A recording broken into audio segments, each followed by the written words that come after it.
Bom dia a todos, estamos ao vivo em transmissão pelo canal do YouTube, mais uma sessão ordinária do Tribunal Regional Eleitoral de Mato Grosso. Com os cumprimentos de praxe a todos os membros integrantes dessa corte, aos senhores servidores, senhor procurador regional eleitoral, aos senhores e senhoras advogadas que se fazem presentes na sala virtual e à sociedade em geral, ao que nos assiste em mais essa sessão de julgamento. Aprovada a ata da sessão anterior por ausência de manifestação contrária. Temos pedidos de sustentação, o primeiro deles é da relatoria do Dr. Jacques Coutinho, trata-se do 2.5, que é o PJE 06000473. Cuida-se de agravo interno no recurso eleitoral no registro de candidatura do cargo de vice-prefeito nas eleições municipais de 2020 na 46ª Zona Eleitoral de Rondonópolis.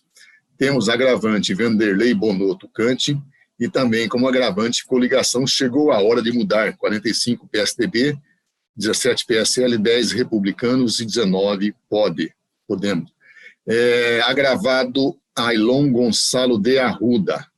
A relatoria desses autos é do Dr. Jacques Coutinho, a quem passo a palavra. Bom dia, presidente, bom dia, eminentes pares, senhor corregedor, todos os advogados, a todos que estão nos assistindo pelo YouTube. Cuida-se de recurso de agravo interno interposto pela coligação Chegou a Hora de Mudar e Vanderlei Bonotto Cante, em face da decisão monocrática proferida por este relator, que, confirmando a sentença de primeiro grau, negou o provimento aos recursos interpostos e deferiu o pedido de registro de candidatura de Ailon Gonçalo de Arruda para concorrer ao cargo de vice-prefeito pelo município de Rondonópolis. Naquela instância, o douto magistrado deferiu o presente registro, afirmando que, não se enquadrando o candidato nas exatas condições que vedam seu registro de candidatura, não se pode atribuir significado extensivo à norma, exigindo desincompatibilização de cargos, empregos ou funções, quando a situação do ocupante deste cargo não encontra obstáculo de clareza solar na legislação, sob pena de se negar direito à concorrência democrática às eleições. Em razões recursais, o douto representante do Ministério Público Eleitoral, Vanderlei Bonotto Cante, pleitearam o provimento do recurso com o fim de interferir no registro do candidato por ausência de desincompatibilização, tendo em vista a sua condição de presidente do Sindicato de Produtores Rurais de Rondonópolis, em respeito ao disposto no artigo 1º, inciso 2º, a linha G da Lei da Complementar 6490. Já o recorrente, coligação Chegou a Hora de Mudar, acrescentou em seus argumentos que, além da inelegibilidade já indicada para os outros dois recorrentes, há também incidência da inelegibilidade indicada no artigo 1º, inciso 2º, a linha I da Lei Complementar 6490, em razão do candidato ostentar a função de sócio fundador da empresa Haas e Arruda Limitada, a qual, segundo afirma, manteve contratos com a administração pública. Em contrarrazões, o candidato pugnou pela manutenção da sentença julgada, reafirmando o entendimento consagrado pela douta magistrada de desnecessidade de afastamento do dirigente da entidade sindical, porque com a edição da Lei 13467 de 2017, a contribuição sindical perdeu o caráter obrigatório. Quanto aos contratos firmados com a administração pública, afirmou que restou comprovado que os mesmos não existiram e que as atas de registro de preços, em que a empresa Zoofértil sagrou-se vencedora, não se transformaram em contratos, tratando-se a única em vigor de ata registro de preços oriunda de pregão, possuindo assim cláusulas uniformes, aplicando-se a ressalva da parte final do artigo 1º, inciso 2º, a linha I da Lei 6490, e, por conseguinte, não se exigindo afastamento do respectivo dirigente. Nessa instância, a douta Procuradoria Regional Eleitoral opinou pelo parcial provimento do recurso, por entender presente somente a inelegibilidade constante no artigo 1º, inciso 2º, a linha G, da Lei Complementar 6490, desincompatibilização do dirigente sindical, com o consequente indeferimento do registro. Vieram os autos conclusos em decisão monocrática, entendida da mesma forma que a douta magistrada, pela regularidade e consequente deferimento do registro pleiteado. Inconformados, os recorrentes e a coligação ingressaram com o presente recurso de agravo interno, o qual trago a julgamento dos eminentes pares. É o relatório, senhor presidente. Relatados os autos, passo aqui a palavra ao primeiro agravante, melhor dizendo, o Vanderlei Bonotto Cante, e se encontra habilitado para falar em nome desse agravante o doutor Rafael Rodrigues Soares. Já se faz presente na sala virtual, doutor Rafael? Sim, senhor presidente. Então, Vossa Excelência, com a palavra pelo prazo regimental. Muito obrigado, senhor presidente, em nome do qual eu estendo meus cumprimentos aos demais membros desse egrégio Tribunal Regional Eleitoral. Saúdo também o Ministério Público Eleitoral, advogados que me sucederão, também os advogados presentes, servidores dessa casa e demais público que nos assiste. Senhor presidente, com o intuito de otimizar o tempo, eu vou me cingir ao fato da verba advinda do município para a realização da Exposul, já que imagino que o meu colega Dr. Leonardo vai ponderar sobre outras questões também para nós otimizarmos o tempo. O Sindicato Rural do município de Rondonópolis, presidido pelo ora recorrido, recebe alguns valores oriundos do município. E como já repisamos aqui nesse processo, tanto em sede recursal, quanto desde o início do processo de impugnação do registro de candidatura, na esteira do artigo 1º, inciso 2, a linha G, da Lei Complementar 64 de 90, os que tenham dentro dos 4 meses anteriores ao pleito ocupado cargo ou função de direção, administração ou representação em entidades representativas de classe, devem se desincompatibilizar desses cargos para concorrer ao pleito, o que não ocorreu por parte do candidato ora impugnado. E, egrégio tribunal, e não obstante essas verbas recebidas pela contribuição sindical, os aportes públicos recebidos para a realização da Exposul são, sim, indispensáveis à sobrevivência dessa entidade sindical, porque representam mais da metade das receitas efetivas. Isso é, não dependem da existência do próprio repasse sindical. Senhores julgadores, já em sede de instrução probatória, notou-se que, com o repasse realizado pelo município de Rondonópolis para a realização da Exposul, só no ano de 2019 foi gerada uma receita no valor de R$ 3.728.947,57. Assim, se a Exposul é bancada integralmente com os recursos públicos, o repasse que o município fornece ao sindicato gera esse lucro que é absorvido pelo sindicato presidido pelo impugnado. De modo que, ainda assim, conforme já mencionado também no bojo dos autos, senhor presidente e demais julgadores, o sindicato recebeu nos últimos anos um total de R$ 684 mil, conforme se extrai, inclusive, do portal de transparência do município de Rondonópolis, gerido pelo titular da chapa majoritária, que também concorre o candidato ora impugnado. Logo, ressalta-se que esses valores recebidos pelo poder público, em especial pelo município de Rondonópolis, são preponderantes, sim, exercem sim uma grande influência no resultado, na sobrevivência do sindicato presidido pelo candidato impugnado.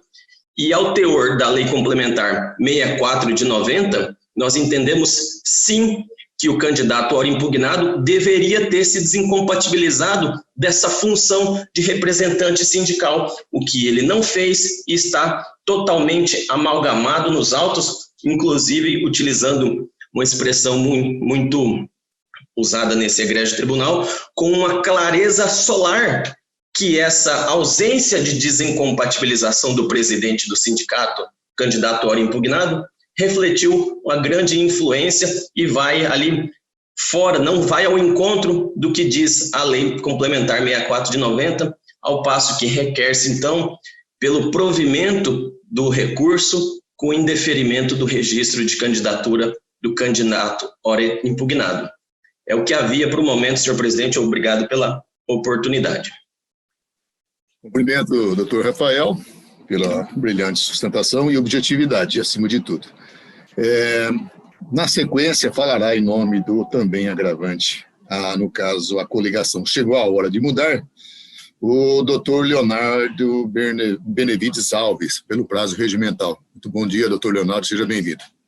Bom dia, senhor presidente, bom dia, o excelentíssimo relator, na pessoa de quem estendo meus cumprimentos aos demais membros deste tribunal, ao excelentíssimo senhor procurador regional eleitoral, aos advogados na pessoa do Dr. Rafael, que me sucedeu com sua brilhante exposição, a todos que nos acompanham, muito bom dia. Senhor presidente, em primeiro lugar, eu peço vênia para saudar nesse dia de hoje a própria cidade de Rondonópolis, que comemora seus 67 anos de emancipação política, e acredito que essa corte, na data de hoje, imbuída do espírito da justiça, esse dia simbólico, terá sobre os seus ombros a honrada responsabilidade de fazer valer a justiça para toda essa grande cidade de Rondonópolis, sem olhar o nome que está posto na capa dos autos ou o resultado das eleições em si, como já tem feito brilhantemente neste pleito. Porém, nesse caso especial, que reputamos por ser o de maior relevância nas eleições do estado de Mato Grosso neste ano, este tribunal necessita de uma perspicácia um pouco mais aprofundada, e desde já eu peço vênia mais uma vez, porque vou me estender um pouco mais. Em uma breve síntese, como já relatado pelo Dr. Jackson, trata-se de um agravo interno, interposto em face da decisão singular, que negou monocraticamente provimento ao recurso eleitoral interposto pelos agravantes. Em resumo, excelências, o presente recurso versa sobre uma impugnação de registro de candidatura do candidato Ailon, candidato a vice-prefeito aqui no município de Rondonópolis, na chapa do senhor José Carlos Junqueira de Araújo, ambos eleitos no último dia 15 de novembro. Na peça da impugnação, expôs-se com a claridade que o agravado vinha exercendo a função de presidente do sindicato rural ativamente e que o agravado não apresentou qualquer documentação que comprovasse sua desincompatibilização no prazo de 4 meses anteriores ao pleito, conforme preceitua o artigo 1º, inciso 2, a linha G, cumulado com o artigo inciso 4, a linha A da Lei Complementar 64 de 90.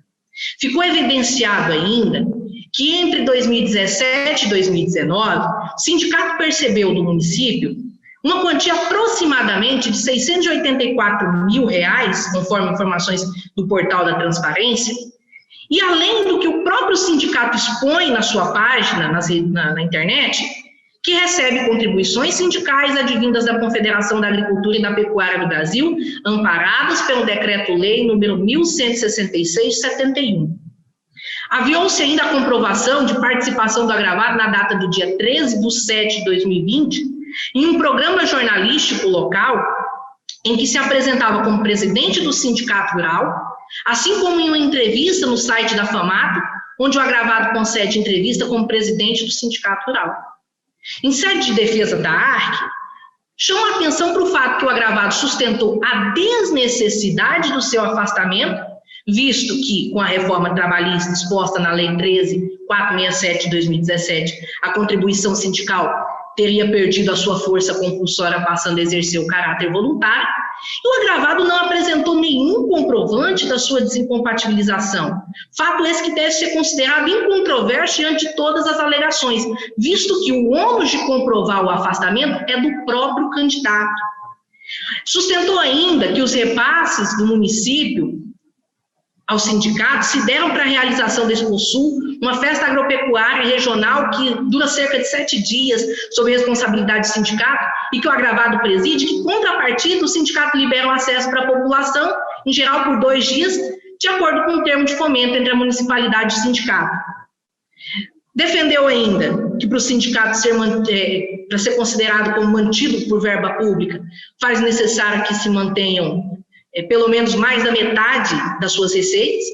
Todavia, trouxe uma documentação que comprova, que apresenta, entre janeiro a setembro de 2020, que o sindicato recebeu 270 mil de receita, mais, um pouco até mais, de receita, sendo que destas, 194 são oriundas de receitas sindicais.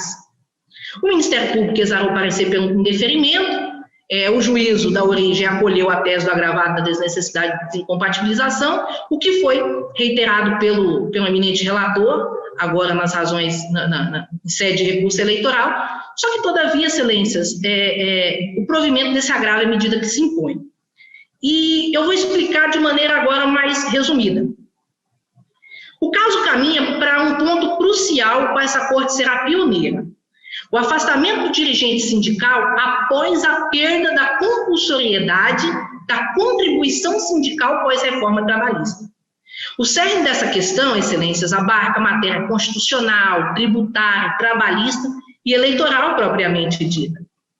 Antes de tudo, faz-se mister, rebuscar a mens lege, o espírito da lei, do que dispõe a Lei Complementar 64 de 90.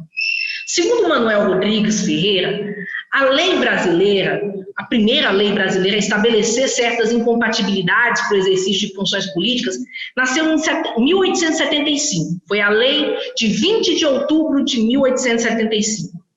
Nela se previa algumas incompatibilidades que, como na época não havia a figura do prefeito, do vereador, porém no seu artigo 3º vedava a participação de presidente de província, onde esses exerciam jurisdição.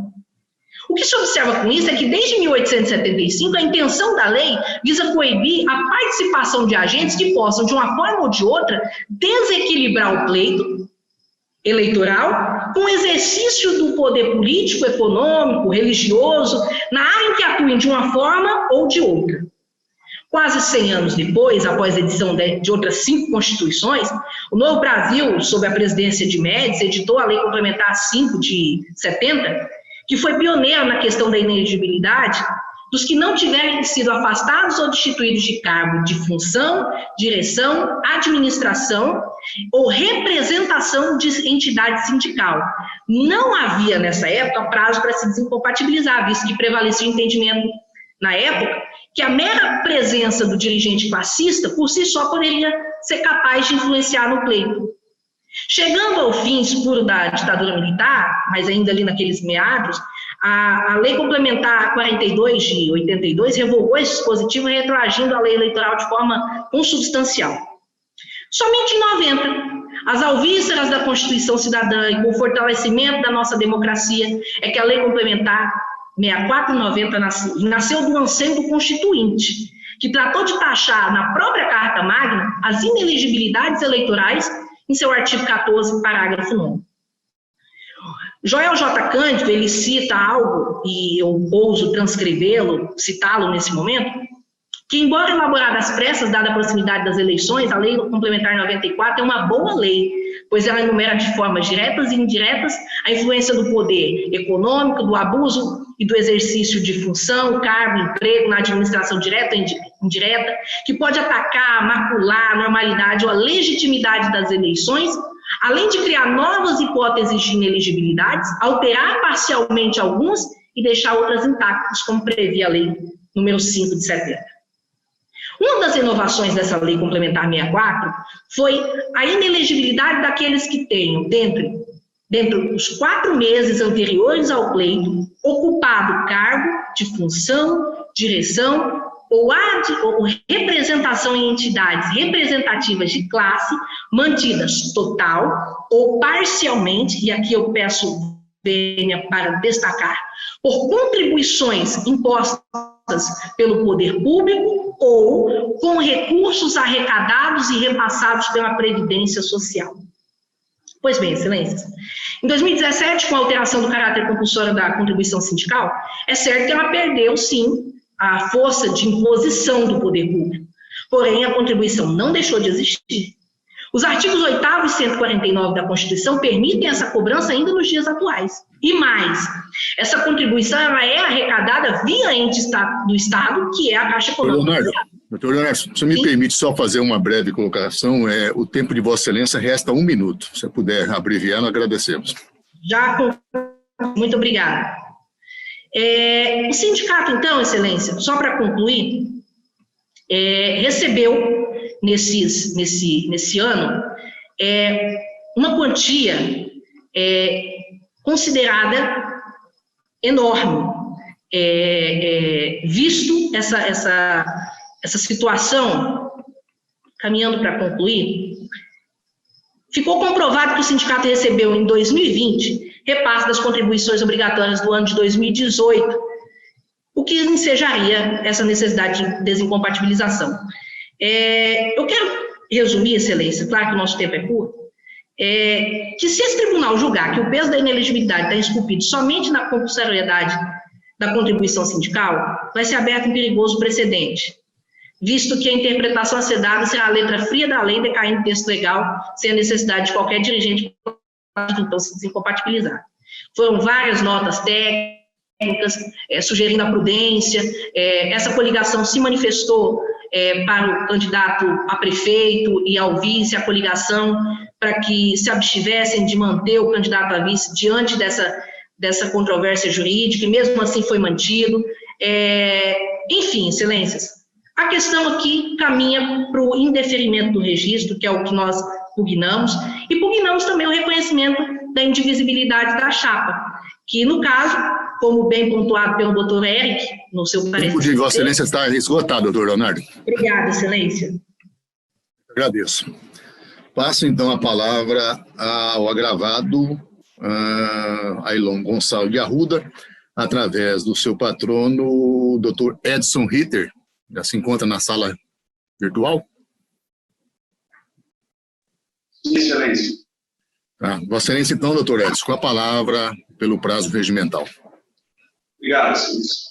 Meus cumprimentos ao excelentíssimo senhor presidente, excelentíssimo senhor relator, doutor Jackson, em nome de quem eu cumprimento os demais embargadores, juízes, juristas que compõem esta corte, meus cumprimentos ao doutor procurador regional eleitoral, todos os advogados presentes e os servidores deste tribunal.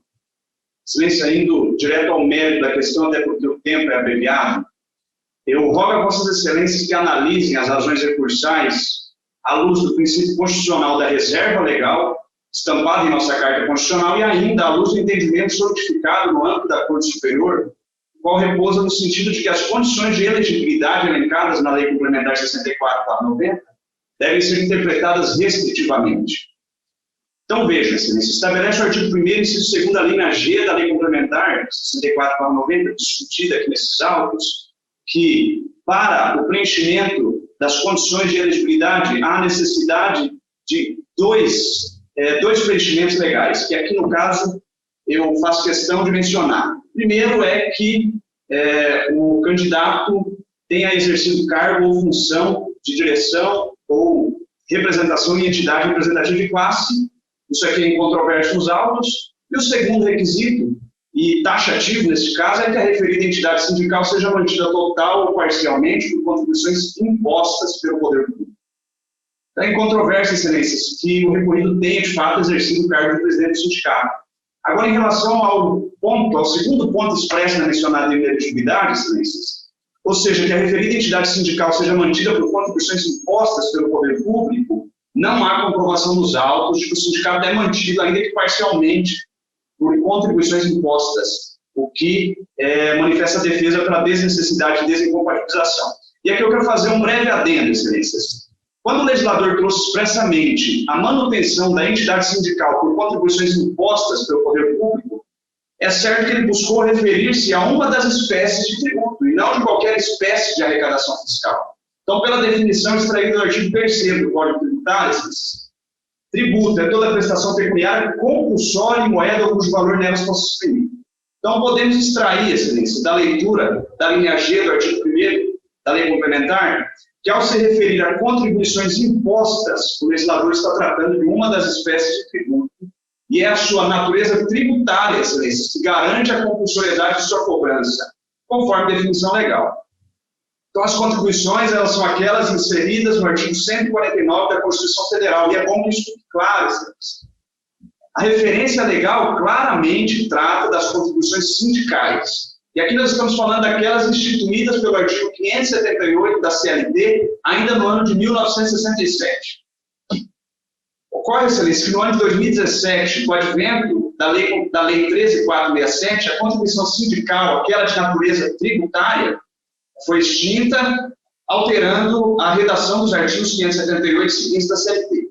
Então, assim, que pese não ter sido extinta por completo, excelências, como foi argumentado pelos recorrentes, a contribuição sindical perdeu sua compulsoriedade e, via de consequência, perdeu também sua natureza tributária.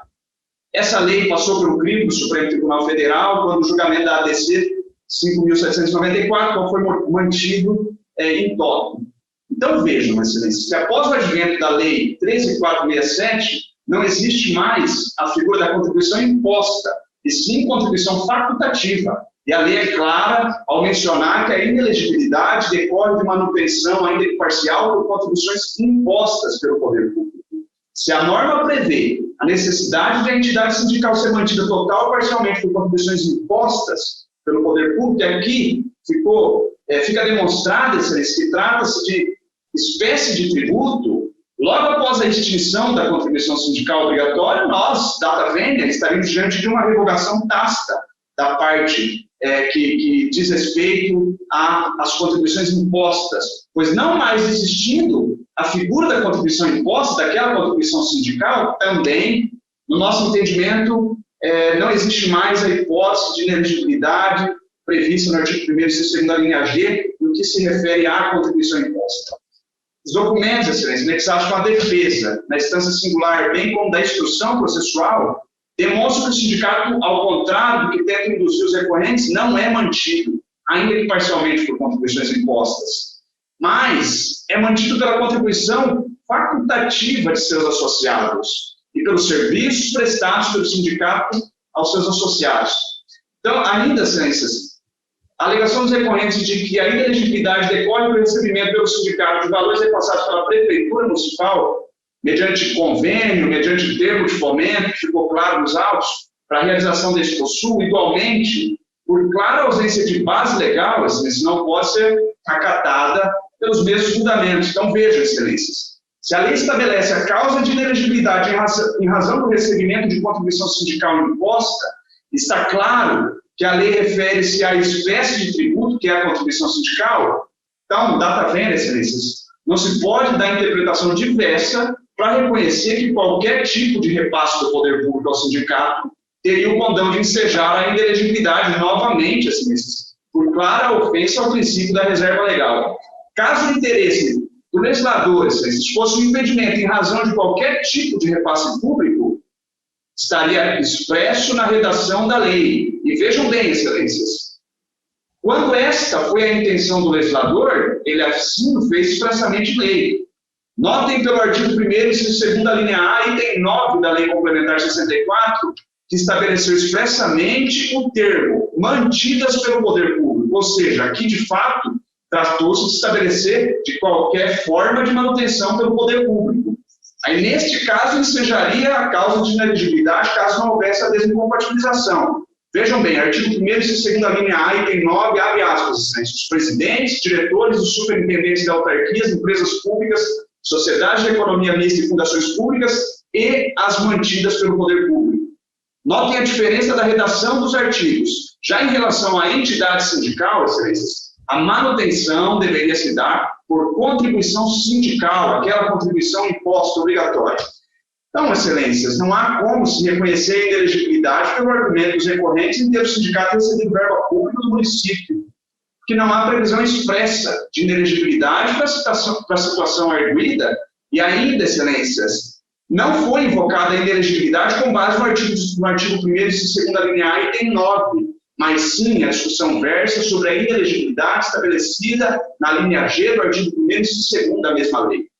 Então, ainda, excelências, restou demonstrado que o repasse realizado pela Prefeitura Municipal ao Sindicato no ano de 2018 e 2019 ocorreu em razão de convênio firmado entre o Sindicato e o município, que originou um termo de fomento firmado entre a Prefeitura e o Sindicato. Este termo, excelência, ficou demonstrado pelos documentos anexados que nada mais é que uma parceria realizada entre o município e o sindicato com diversas contrapartidas do sindicato. A própria lei municipal prevê que o repasse é um auxílio financeiro para a organização do evento Exposul, e não para a manutenção do sindicato. As contrapartidas são elencadas no termo de fomento, anexado na defesa, junto à instituição, e dentre as obrigações do sindicato estão a utilização exclusiva para a realização do evento, é precedido de prestação de contas pelo sindicato, o dinheiro repassado pela prefeitura é movimentado em uma conta exclusiva para facilitar a prestação de contas. Então, a alegação dos recorrentes de que o município custeia o Exposul, como foi argumentado pelos recorrentes, excelência, é inverídica, porque o valor repassado pelo município para esse Exposul representa aproximadamente 10% da despesa do evento, que pode ser verificado pelos documentos anexados à defesa, inclusive os documentos anexados na instrução pelo próprio sindicato. Não há qualquer comprovação, excelências, de que os valores são utilizados na manutenção do sindicato. Resta 2 minutos do seu tempo, hein? Só para controle. Então, já restou claro que a manutenção do sindicato advém, e aqui eu faço um adendo, das contribuições facultativas, arrecadadas de forma discricionária pelos seus associados. Então, veja, excelências, a inelegibilidade dos recorrentes, que postulam os recorrentes, é aquela relativa à manutenção do sindicato pelo tributo, contribuições sindicais, e não de manutenção por verba pública. Aqui a gente faz questão de frisar esse ponto, até por conta da aplicação do princípio da reserva legal, porque, do contrário, nós estaríamos criando uma nova inelegibilidade não prevista em lei. Então, não há, excelência, demonstração nos autos de que o sindicato é mantido pelo repasse do município, ainda que se reconheça que há esse repasse, não há subsunção dos repasses entre a manutenção do sindicato. E ainda o valor não representa 10% do total das despesas e custos do evento Exposul. Caso o repasse seja analisado com possibilidade de decretação da inelegibilidade, que seja aplicado também, excelências, o entendimento do TSE, que possui corrente predominante, no sentido de que, para aplicação da inelegibilidade, aí eu falo, aquela incerta no artigo 1º e 2º linha A, que poderia trazer uma substituição ao caso concreto, é necessária a demonstração de que o repasse público seja de, no mínimo, acima de 50%. Então, o repasse pela prefeitura não pode ser considerado como causa de inelegibilidade. Excelências, eu vou, em relação à administração... O tempo de Vossa Excelência está esgotado, doutor Edson. Obrigado. Obrigado. Ouço, então, na sequência, a douta Procuradoria Regional Eleitoral. Bom dia, senhor presidente. Bom dia, demais membros do tribunal. Bom dia, doutores Leonardo, Edson, Rafael. Parabéns pela explanação aqui nesse plenário. Bom, o Ministério Público mantém o parecer pelo parcial provimento do recurso, entendendo que, enfim, quanto à administração da empresa Rase Arruda, que venceu um pregão perante a prefeitura, mas a Procuradoria entende que não há necessidade de desincompatibilização, porque as cláusulas do pregão são cláusulas uniformes, e desse modo não haveria necessidade, conforme entendimento jurisprudencial, de desincompatibilização. Entretanto, quanto ao sindicato, nos autos, embora a contribuição sindical tenha sido tirado o caráter compulsório, esse caráter compulsório só foi retirado em 2017. E nos autos comprova-se que o sindicato recebeu no ano desse ano receitas, no ano passado, enfim, receitas decorrentes dessas contribuições obrigatórias ainda. Então, ele ainda recebe, e aí pode ser de fato executado, ainda existem execuções fiscais em andamento, e conforme a própria informação, com informações que já existem nos autos, o sindicato recebe 60% do que é encaminhado para a Confederação Nacional. Então, ele recebe uma parte desses valores. Então, há sim ainda recebimento de recursos. E além disso, o próprio sindicato ele é mantido com recursos públicos.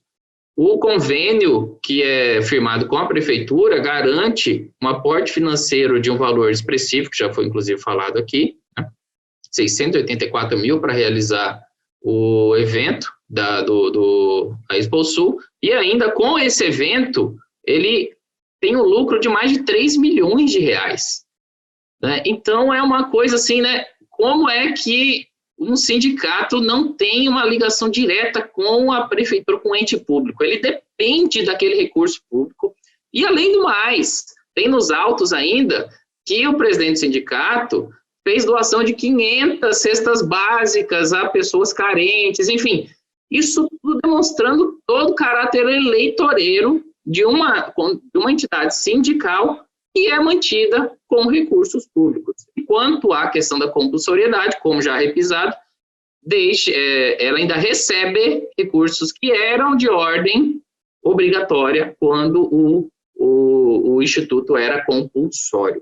E mesmo quando não é compulsório, ainda há a possibilidade de que seja feito o recolhimento de forma facultativa, e isso é feito, né, está dentro da contabilidade do próprio sindicato, e ele também recebe essas contribuições que não foram extintas, elas só deixaram de ser obrigatórias, elas não foram extintas. Então, portanto, o Ministério Público, para não me alongar, mantém o parecer pelo parcial provimento dos recursos com o indeferimento do registro de candidatura.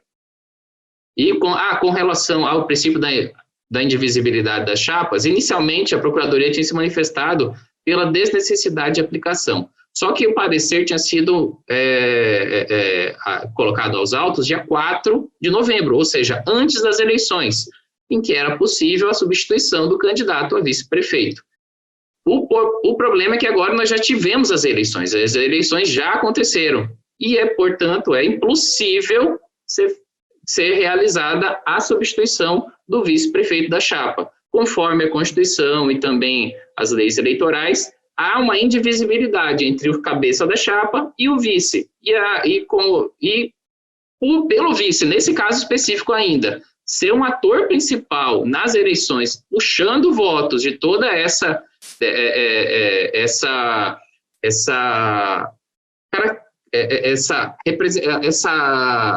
setor econômico, né, que é importante, que é o setor rural.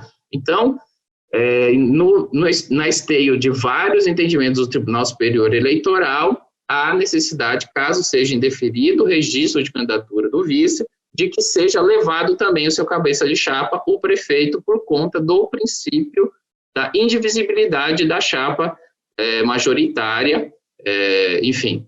E isso se deve muito à falta de zelo e, enfim, de ter se desincompatibilizado no prazo, assumindo todos os riscos, a chapa assume todos os riscos na manutenção do vice-candidato, do vice-prefeito à chapa. Tanto é importante o candidato a vice-prefeito que houve duas impugnações do Ministério Público em primeiro grau, que manifestou pelo indeferimento do registro de candidatura, em segundo grau também.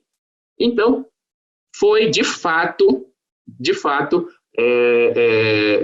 enfim, a chapa já sabia do posicionamento de vários candidatos, de várias coligações, do próprio Ministério Público, então deve arcar com as consequências do princípio da indivisibilidade da chapa majoritária e, portanto, o cabeça de chapa também teria que ser indeferido, porque indefere toda a chapa.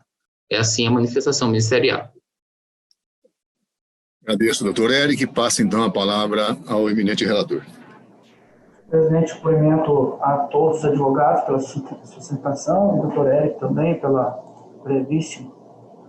Conforme relatado, buscam os recorrentes o indeferimento do registro de candidato recorrido, ante a afirmação de restar presente duas causas de inelegibilidades constantes no artigo 1º, inciso 2º, a linha G e I da Lei Complementar 6490, que eu vou pedir vênia para não ler para meus pares, porque está disponível no voto.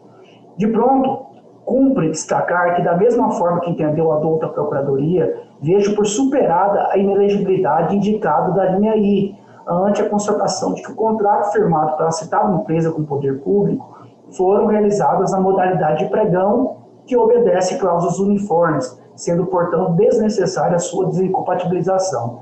Nesse sentido, trago uma jurisprudência do TSE, que eu também vou pedir vênia para não ler. Do mesmo modo, entendeu a douta Procuradoria, oportunidade na qual peço vênia para compilar trechos do seu sempre muito bem elaborado parecer, o qual uso como razões de decidir. Com relação à comercial, a vida entre a RAS e a RUDA, e a Prefeitura de Rondonópolis, eu estou fartamente demonstrado nos autos que o contrato firmado entre as partes originou-se do pregão eletrônico, modalidade de licitação em que as cláusulas contratuais muito se assemelham aos contratos de adesão, logo são uniformes. E complementa com a jurisprudência que eu vou pedir aqui na Câmara Negra. O segundo ponto, que merece maior atenção, diz respeito à questão trazida nos presentes autos quanto à possibilidade de indeferimento do registro de candidatura ante a presença da causa de inelegibilidade infraconstitucional, atinente à ausência de desincompatibilização de dirigente de entidade representativa de classe.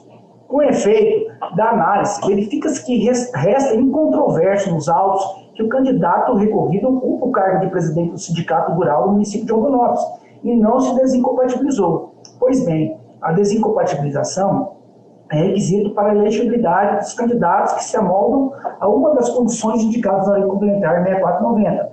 Se trata, em verdade, de uma restrição à capacidade eleitoral passiva, buscando salvaguardar a igualdade entre os candidatos ao pleito eleitoral. E ainda assim, a lisura das eleições contra uma possível influência em seu benefício com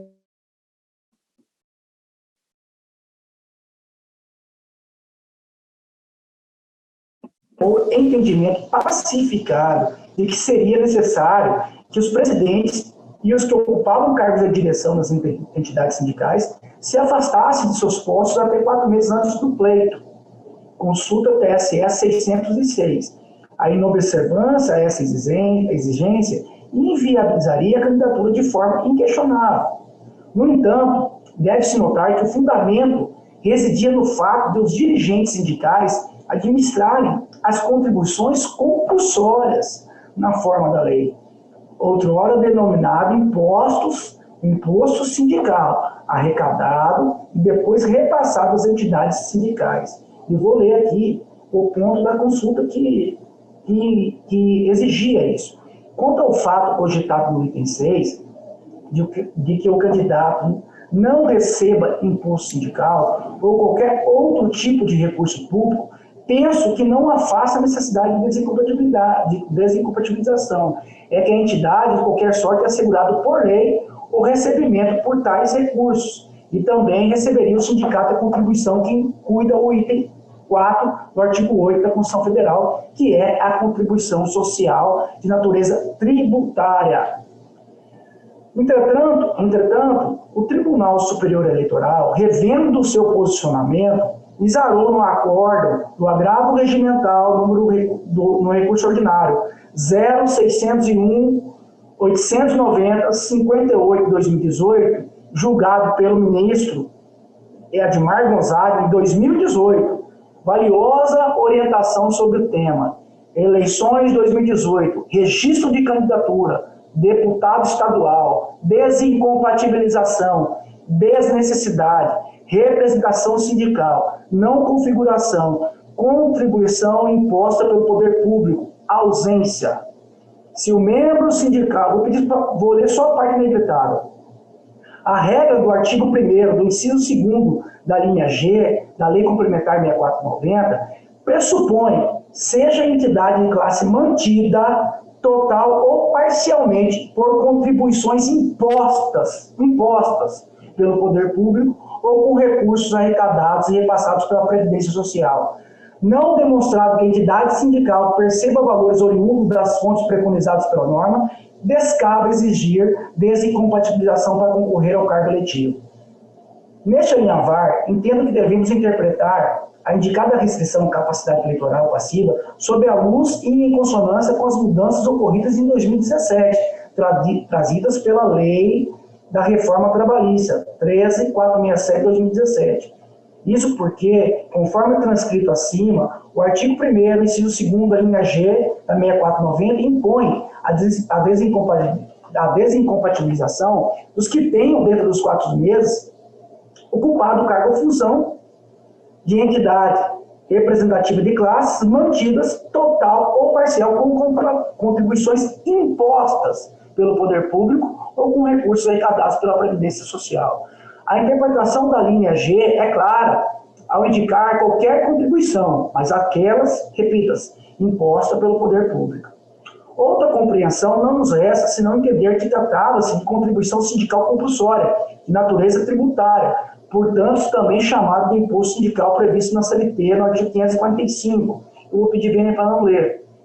É importante registrar ainda que a compulsoriedade da contribuição sindical fez com que a doutrina pátria pacificasse o entendimento do seu caráter tributário, considerando a sua imposição por lei uma verdadeira arrecadação compulsória. Todavia, em 2017, após grandes debates da então denominada reforma trabalhista, o legislador brasileiro mudou o modelo de financiamento sindical, estabelecendo a partir das novas alterações que todas as contribuições seriam doravante voluntárias, conforme a nova redação do artigo 545.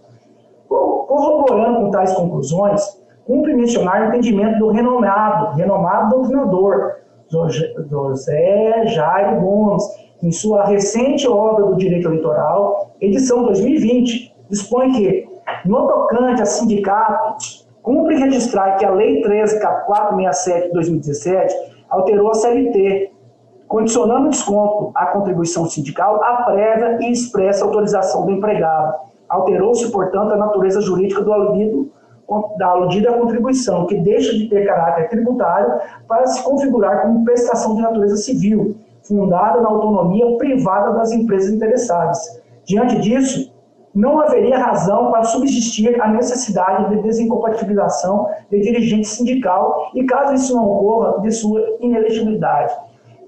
Da mesma forma, entendeu a douta magistrada que assim se pronunciou. Vou pedir bem para não ler. Quanto às verbas recebidas do município para Exposul, alegam os recorrentes que, devido ao valor expressivo dos repasses, não deixam margem de dúvidas que o Sindicato Rural de Rondonópolis é mantido, ao menos parcialmente, pela Prefeitura Municipal de Rondonópolis, o que desagra a obrigação do impugnado se afastar das funções de presidente do sindicato. A Lei 10.254/2019, que tratou do referido convênio, assim especificou. Aqui eu cito o sindicato, a lei do convênio entre o Sindicato Rural e a Prefeitura. Assim, resta patente que um convênio firmado com a Prefeitura para a realização de uma feira agropecuária, organização do evento, abertura de acesso à população, com a entrada livre, de forma eventual e direcionada, não se amolda à exigência legal a configurar a necessidade de desincompatibilização. Lembrando ainda que o último evento ocorreu em meados do ano de 2019, o que ainda reforça o entendimento de se tratar de verbas indispensáveis à sobrevivência da entidade, como tenta fazer crer os impugnantes.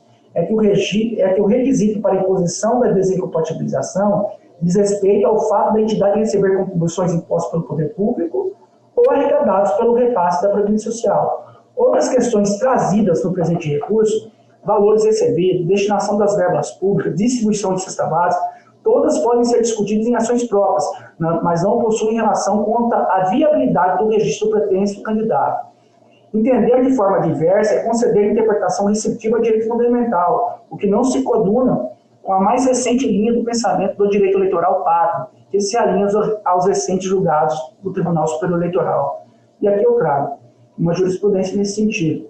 Feito essas considerações, resta claro que a exigência de desincompatibilização do dirigente sindical não se sustenta, porque a Lei 6490 e a jurisprudência que interpretava tinham por base a antiga redação do artigo 545 da CLT, que foi modificado profundamente pela Lei 13.467.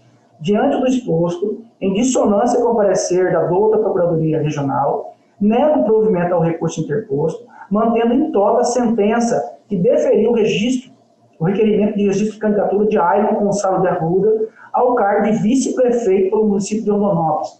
É como voto, senhor presidente? Como vota, doutor Gilberto Bussic.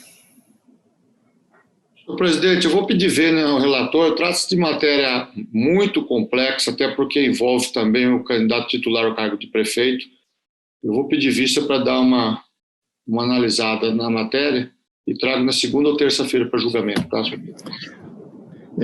Eu indago aos demais colegas, algum dos senhores quer adiantar voto? Ou aguardam? Presidente, eu não vou adiantar o voto, eu vou aguardar, mas tem uma dúvida.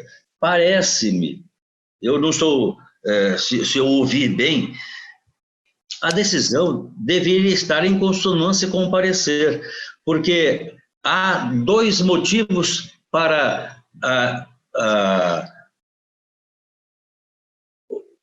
se negar provimento, digamos, um dos quais o MP opinou para retirar que aquela em relação à empresa, porque foi pregão eletrônico, lei dos uniformes, se equipara a um contrato de adesão, então isso não atinge o candidato. Por outro lado, a parte nodal da questão, Sua Excelência também discorreu muito bem e desproveu em dissonância com o parecer. Eu gostaria só de saber se eu estou certo na minha percepção, se realmente é desprovimento ou parcial provimento. Pelo que eu entendi, senhor desembargador, o parecer é pelo provimento, né? Ele quer reformar, é parecer pelo provimento, para reformar a decisão agravada. E o doutor relator está mantendo a decisão agravada. Né? É nesse sentido, né? Está mantendo, por isso está negando o provimento.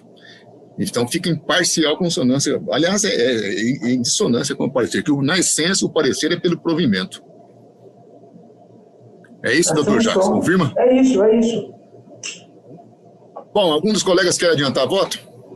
Então fica adiada a conclusão em razão do pedido de vista do primeiro vogal, doutor Gilberto Bussic. Os demais aguardam. Muito obrigado, senhores advogados, pela participação. Obrigado, excelência, bom trabalho. Obrigado. Presidente. Obrigado, excelência. Obrigado, bom dia, senhores. Doutor Sebastião Monteiro, há um habeas corpus da relatoria de Vossa Excelência, é o 2.4. PJE 06006113, desculpa, 6000613, um habeas corpus criminal, calúnia na propaganda eleitoral, 42ª eleitoral, zona eleitoral de Sapezal. O paciente Anderson, são vários, né? Anderson Leão Veloso, Cláudio Roberto Natal Júnior, Marcelo Assad Arguello Araújo e Franci Kleberson de Faria Santos. O impetrado é o juízo da 40ª Zona Eleitoral. Vossa Excelência Relator, aqui nós teremos a sustentação oral por parte do doutor Diogo Peixoto Botelho. Está nos ouvindo, doutor Diogo?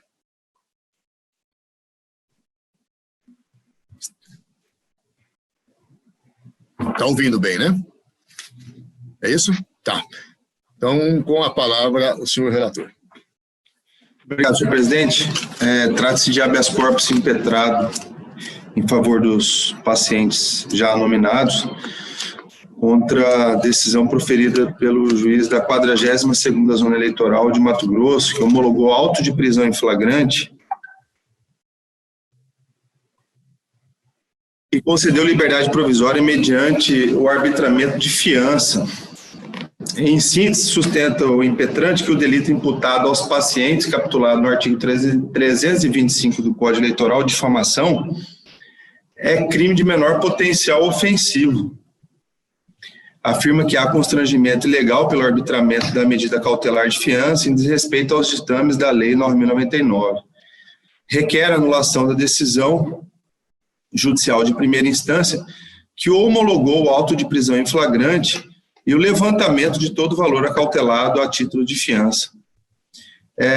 O pedido liminar eu indeferi, porque naquele momento entendi que havia coincidência entre o mérito e o pedido liminar. A autoridade coatora prestou informações e informou que revela-se temerária no presente momento concluir qual ou quais tipos penais será enquadrada a conduta dos pacientes, maiormente porque ainda não houve a conclusão das investigações policiais. Por fim, a douta Procuradoria Regional Eleitoral opinou pela denegação da ordem. É o relatório, senhor presidente. Relatados os autos, passa então a palavra ao doutor Diogo Peixoto Botelho, pelo prazo regimental.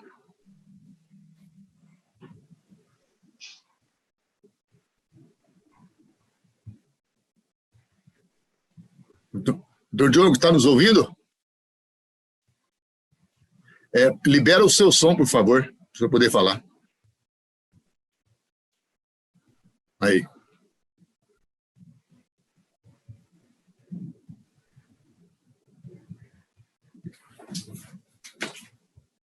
Nós não estamos ouvindo, doutor Diogo. O senhor deve estar com algum problema na sua internet aí, que a gente não estamos recebendo o som aqui.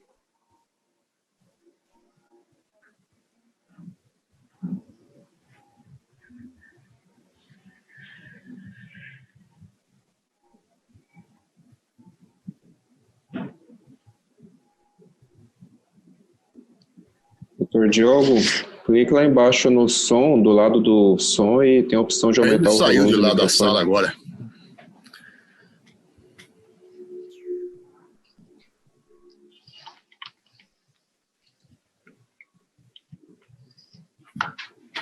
Acho que ele deve pegar o microfone. Tá voltando aí. Doutor Diogo, o senhor está ouvindo?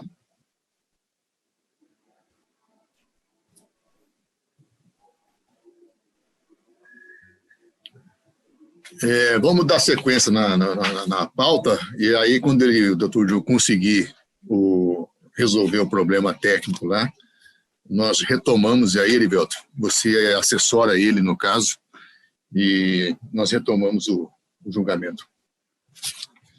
Vamos dar sequência na pauta normal. Há uma continuação de julgamento, e aqui tem um pedido dos advogados para poder acompanhar esse julgamento. É uma continuação, né? Erivelto, você pode fazer o ingresso dos advogados na sala virtual, por favor? Eles estão ingressando, senhor presidente. Estão ingressando, né? José Antônio Rosa.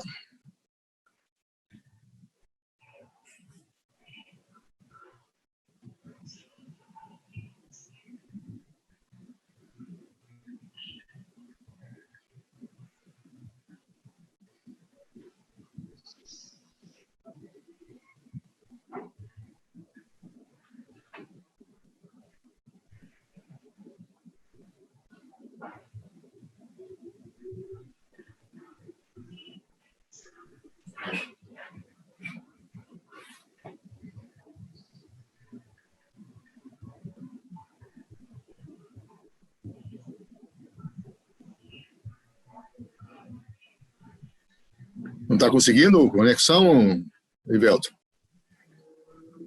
O doutor Antônio Rosa já está conectado. Eu pedi para ele ativar o vídeo. O doutor Rodrigo está faltando o som. Mas já estão conectados. Estão nos ouvindo, doutor Rodrigo, doutor Antônio Rosa, estão nos ouvindo? Sim, estou ouvindo bem.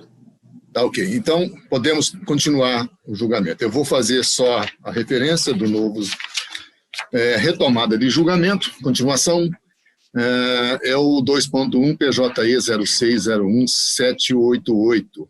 Trata-se de representação na captação ou gastos ilícitos de recursos financeiros da campanha eleitoral, eleições gerais 2018. Representante é a Procuradoria Regional Eleitoral, representado Carlos Avalone Júnior. Sessão anterior foram rejeitadas as preliminares, adentrando ao mérito do relator, doutor Fábio, votou julgando procedente a representação, no que foi acompanhado pelo primeiro vogal, doutor Bruno de Oliveira Marques, e também pelo quarto vogal, desembargador Sebastião Barbosa Farias. O segundo vogal, doutor Jackson Coutinho, pediu vista, e os demais aguardam. Com a palavra, doutor Jackson. Presidente, a esta quadra do julgamento, discute-se a possibilidade de conhecimento da alegação ministerial de captação ilícita de recursos para fins eleitorais e consequente imposição das penas previstas no artigo 30A da Lei 9.504/97. Isto porque a inicial se trata de representação por captação ilícita de sufrágio, com fundamento no artigo 41A da Lei 9.504. O eminente relator, juiz federal Fábio Henrique Rodrigues de Moraes, de Ourense, voltou pela incidência da súmula 62 do TSE, na espécie prelecionando tratar-se de mera alteração de capitulação legal, não entendendo configurada a violação ao princípio da congruência. Assiste razão ao relator, uma vez que, de fato, não houve ofensa ao princípio jurídico da processual da congruência, adição ou correlação, uma vez que os fatos foram narrados na exordial. O que ocorreu, no caso, foi um equívoco na classificação jurídica do fato narrado. E, de acordo com a súmula 62, a parte se define dos fatos e não da capitulação em verbis. Nesse sentido, cito um precedente da colega Corte Superior Eleitoral, que eu vou pedir Vina para não ler, mas eu vou ler só a parte do detalhe. Para mim, 9968 91734. Fecha seu som, por favor. Me desculpe. Trata-se do RESP 829/11/2012. Caráter público do direito eleitoral, ratio petente substancial e não capitulação legal dadas pelas partes.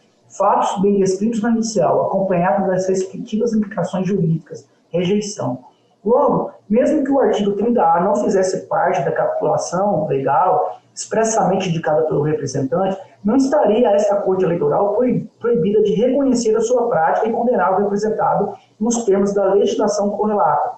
É que a legitimidade e a normalidade das eleições são matérias de direito de interesse público e suas regras possuem caráter de direito indisponível, elementos esses que impõem à Justiça Eleitoral, no exercício do poder fiscalizador, o dever de agir diante da configuração de ilícitos eleitorais, independentemente dos fundamentos escolhidos pelas partes. E se tratando de apuração de ilícitos eleitorais, os limites da demanda são demarcados segundo os fatos imputados ao suposto transgressor, que deles, dos fatos, deve se defender, cabendo ao juiz a livre apreciação das provas para verificação da existência ou não de transgressões à normalidade eleitoral, a fim de aplicar a respectiva sanção, conforme já delineado pela súmula TSE 62. No presente caso, não houve nenhum fato novo trazido nas alegações finais do parquê, que impeça a incidência da condenação pelo artigo 30A da Lei 9.504/97. Desse modo, estando sobejamente comprovada a ilicitude dos fatos descritos na inicial, bem ainda a sua autoria, a procedência da ação é medida que se impõe, razão pela qual não tem dúvida nenhuma em acompanhar o limite relator. É como voto, presidente.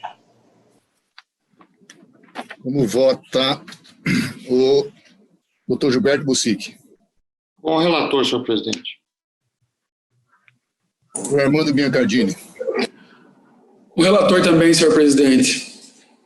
Eu também vou acompanhar o relator, só fazendo um adendo, que eu dei uma analisada nesses autos, vi o brilhante voto do eminente relator e não há outra constatação possível diante do quadro probatório produzido, no sentido de que os fatos que renderam, deram ensancha à proposição desta representação, eles estão sobejamente comprovados nos autos. O trânsito daquele veículo adesivado naquele horário, com valores em dinheiro, com santinhos, os depoimentos testemunhais dos policiais. Estou abstraindo aqui qualquer tipo de incursão naquela questão daquele vídeo, daquilo ali, para mim, não tem nenhuma relevância do ponto de vista probatório.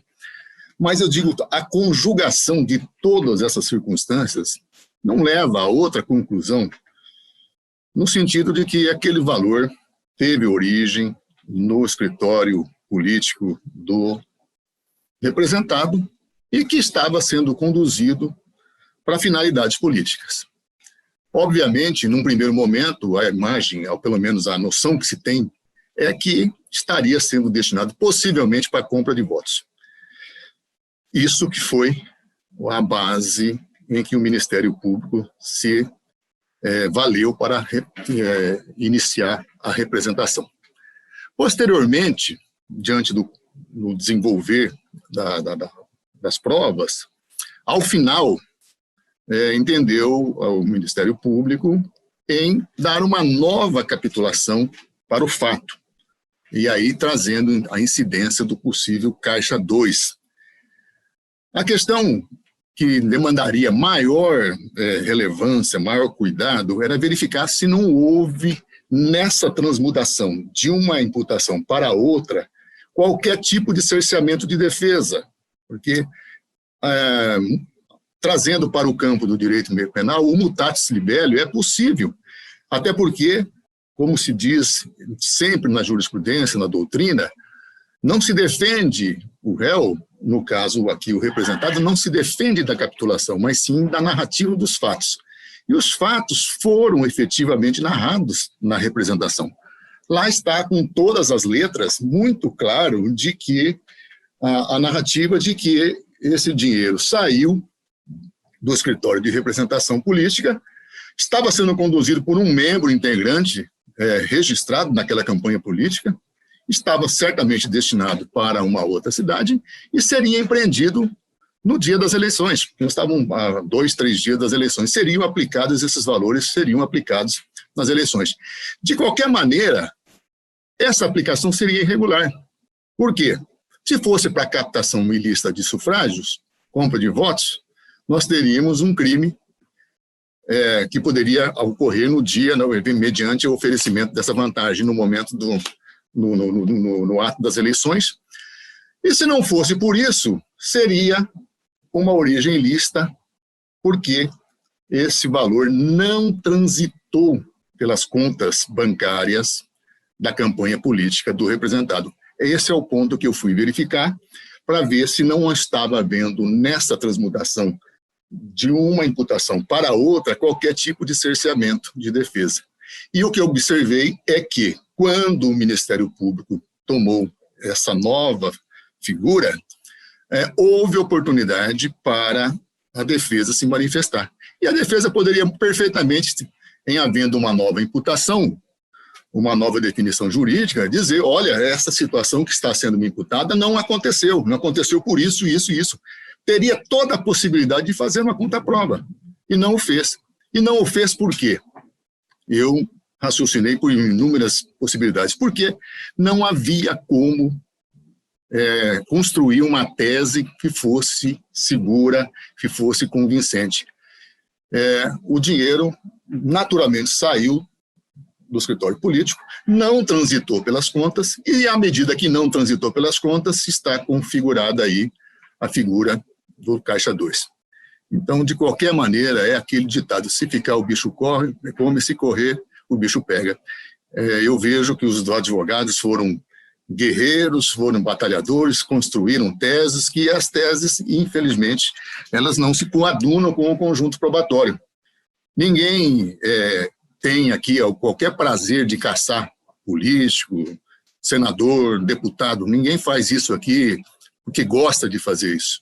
Infelizmente, nós temos que dar decisões dessa jaez.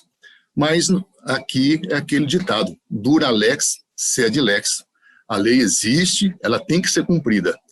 A classe política hoje precisa ter consciência que qualquer tipo de descumprimento da lei eleitoral tem consequências. E as consequências são graves.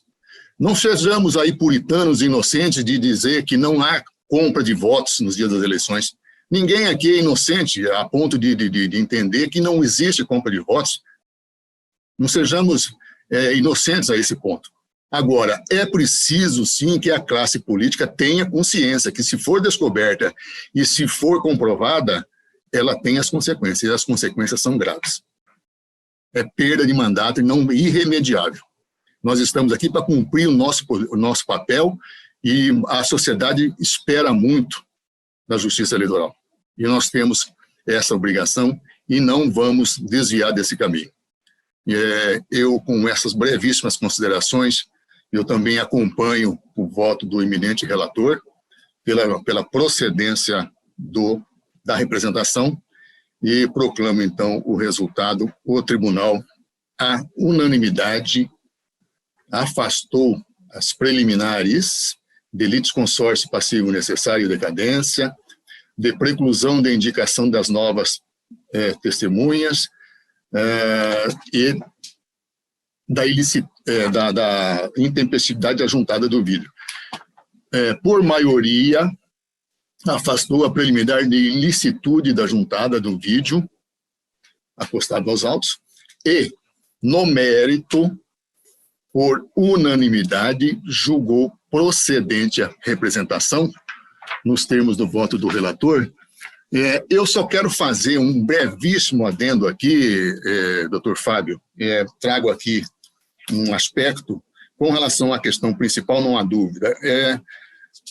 Só há um detalhezinho que no fechamento do voto de Vossa Excelência julga procedente e declara também a sanção de inelegibilidade para as eleições a se realizarem nos 8 anos subsequentes à eleição de 2018.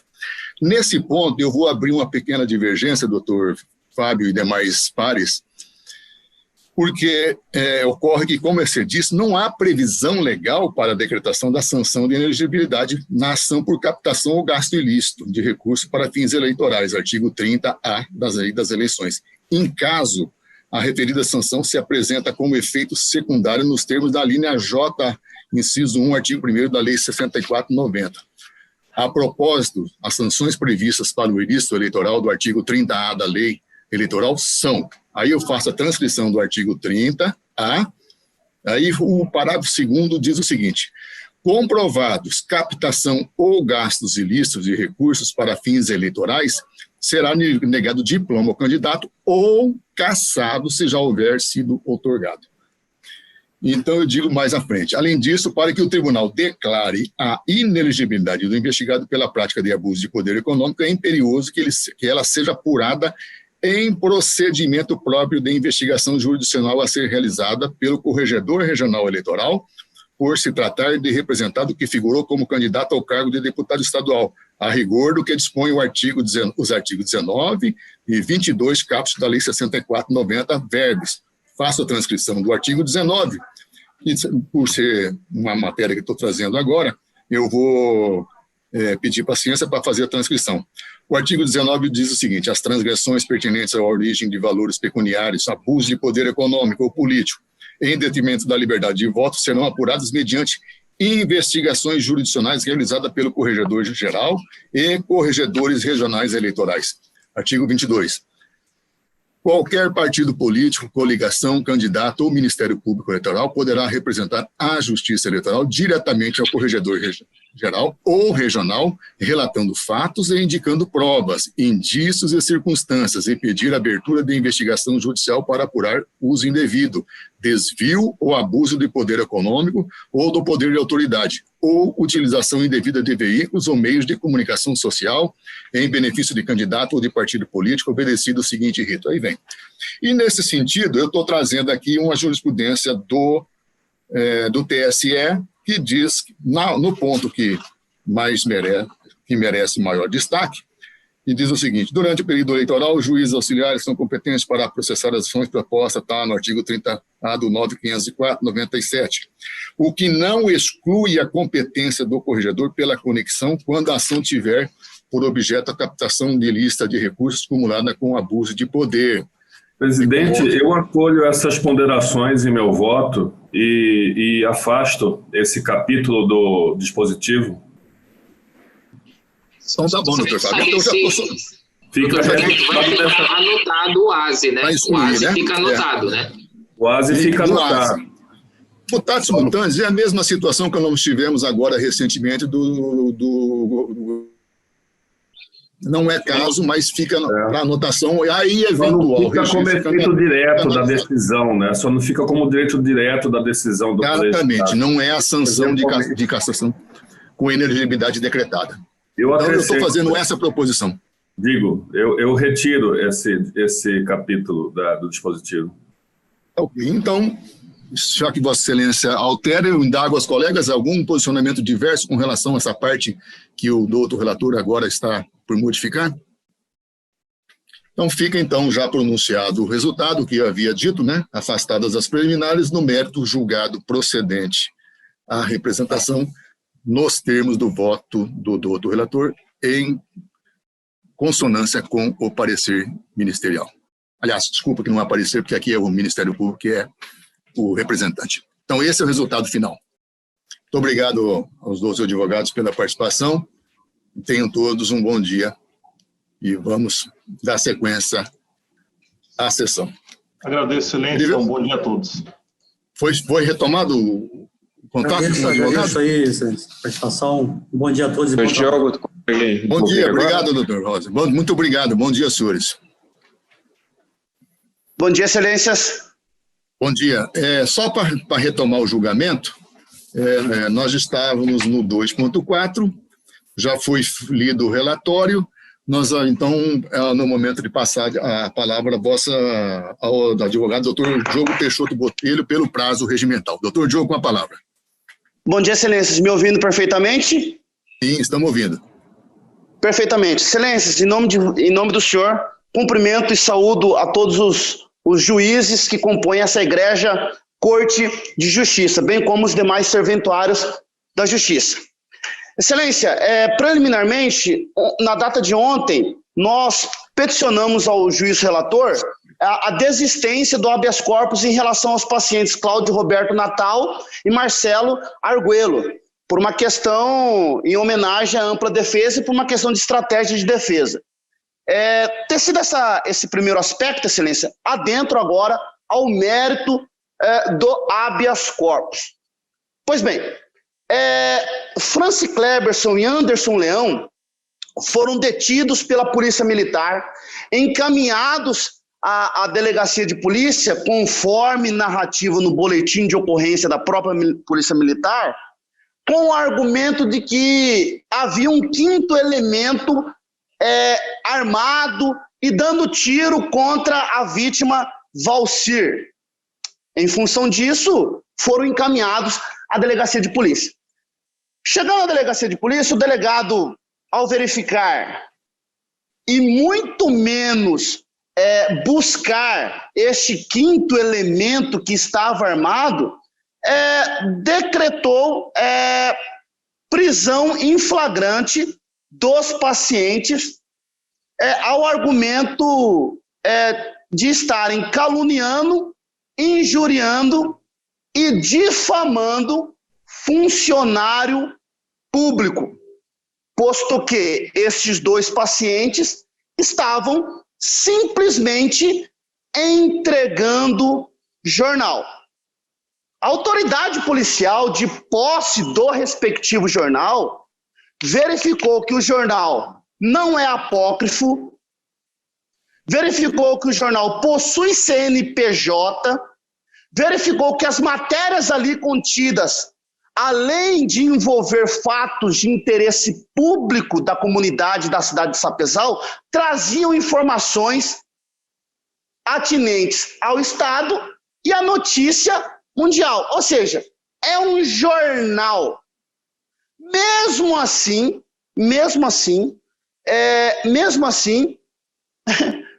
prendeu em flagrante os entregadores do jornal.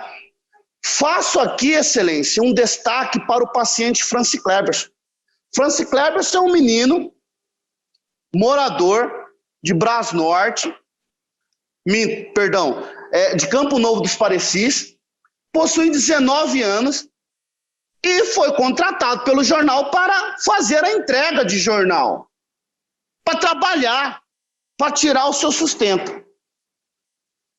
A autoridade policial, mesmo investigando, não conseguiu demonstrar minimamente qualquer vínculo subjetivo ou mesmo a mínima demonstração de que as notícias veiculadas no jornal eram caluniosas, eram injuriosas e tinham como pretensão difamar. E mesmo não conseguiu demonstrar minimamente o vínculo subjetivo dos respectivos pacientes com a finalidade de caluniar, de injuriar e de difamar. Mesmo assim, foi lavrado o auto de prisão em flagrante, permanecendo naquelas condições aí consignadas no habeas corpus, nos deixaram sem roupa na delegacia de polícia, exposto a toda a comunidade de Sapezal. Ficaram presos por 36 horas pelo fato de estarem entregando jornal. O auto de prisão em flagrante foi encaminhado ao controle jurisdicional. Foi remetido vistas ao Ministério Público. O parecer do Ministério Público, Excelências, foi muito objetivo. Muito objetivo porque, nas suas entrelinhas, verifica-se a ocorrência, em tese, de delito de menor potencial ofensivo, submetido, portanto, à Lei 9.099 de 95, juizado especial. Crime de menor potencial ofensivo, não cabe prisão em flagrante. A hipótese era de transação penal. Mesmo assim, neste parecer, divergiu da opinião delicti do delegado de polícia para justificar uma arbitrária prisão em flagrante de entregadores de jornal. De jornal, diga-se de passagem, identificado com CNPJ perfeitamente em pleno funcionamento. Ou seja, para justificar um atentado, uma ofensa à liberdade de imprensa, no caso aqui narrado. Pois bem, muito embora o parecer do Ministério Público, ao analisar o auto de prisão em flagrante, a Sua Excelência, a autoridade coatora, entendeu que não era caso nem de calúnia, nem de injúria, nem de difamação. Entendeu que era o caso de crime eleitoral e, portanto, declinou para esta justiça especializada. E, por isso, mesmo assim, manteve a homologação, homologou o auto de prisão em flagrante e ainda condicionou a liberdade dos pacientes ao pagamento de multa para cada um no valor de R$1.000. Ora, veja bem, condicionou a liberdade do cidadão, do entregador, dos entregadores, ao pagamento de fiança. E assim foi homologado. Pois bem, Excelência. Ora, a hipótese há de argumentando um tanto não é de concurso material de calúnia, injúria ou difamação, porque isso depende da fumaça de indícios concretos de um vínculo subjetivo entre o dono do jornal e os respectivos entregadores, o que não há. Sequer o dono do jornal foi notificado. Sequer foram atrás do dono do jornal. Até porque a matéria é verídica. É uma matéria de cunho jornalístico. De cunho puramente jornalístico. Nesse sentido, anuir com a possibilidade de crime eleitoral, Excelências, sequer o Ministério Público, titular da ação penal, concorda com essa perspectiva. Tanto é que no recurso em sentido estrito que será julgado amanhã, pelo digno relator, o Ministério Público se absteve de manifestar no recurso em sentido estrito que pede a prisão dos pacientes. Olha que absurdo. Sequer o Ministério Público vislumbra a possibilidade de crime eleitoral, até porque os artigos 324, 325 e 326 têm como elementar objetiva a circunstância de propaganda eleitoral, o que não foi identificado minimamente no caso concreto. O que se verificou foi entregadores trabalhando que não são jornalistas, não são dono do jornal, foram presos, pura e simplesmente. Diga-se de passagem, excelência, o jornal não é apócrifo, não é apócrifo. Diogo, só para a vossa orientação, o senhor dispõe ainda de 1 minuto, viu? Perfeito. Então, excelências, a hipótese minimamente deflagra qualquer tipicidade penal, ainda que se admitisse a possibilidade de tipicidade penal, estão no âmbito de crimes de menor potencial ofensivo e, portanto, jamais poderia ser lavrado auto de prisão em flagrante, disponibilizando a esse jovem a possibilidade de transação penal, excelências. É de suma importância anular esse auto de prisão em flagrante para não prejudicar a vida desse jovem que estava trabalhando. E a gente sabe o quanto é difícil o emprego e um jovem de 19 anos ter na sua ficha criminal um auto de prisão em flagrante absurdo, teratológico, levado a efeito pela autoridade policial. Então é por isso que tem que se buscar anular esse auto de prisão em flagrante. E subsidiariamente, encerrando a nossa sustentação, excelência, o habeas corpus 568-693 do STJ, citado no habeas corpus, não permite mais a possibilidade de submeter a liberdade do cidadão ao pagamento de fiança. De maneira que reitero aqui o pedido de levantamento do valor pago a título de fiança. Esse que está fazendo falta para esse jovem entregador, para a família do jovem entregador. Nesse sentido, reitero os pedidos formulados no habeas corpus, excelência. Muito obrigado. Cumprimento do outro advogado. Passo, então, na sequência, a palavra ao senhor procurador eleitoral. Eu, doutor Diogo. Em que pese os argumentos do doutor Diogo, o fato é que os flagranteados, a gente está dentro, o habeas corpus, ele questiona a homologação do auto de prisão em flagrante. Então, é isso que a gente tem que olhar aqui. Né? E foi concedido posteriormente a liberdade provisória mediante fiança. Enfim, o que se argumenta é que seriam delitos de menor potencial ofensivo e não caberia ao auto de prisão em flagrante. Ocorre que, como informado pela autoridade coatora, que foi o juízo em primeiro grau, a investigação, a auto-prisão em flagrante, se deu pelos delitos do 138, 139 e 140 do Código Penal.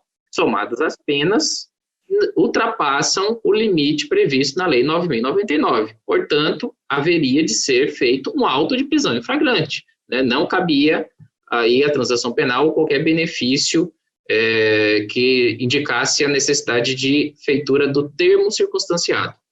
Então, por conta disso, o juiz entendeu que era caso de homologação do auto de prisão em flagrante.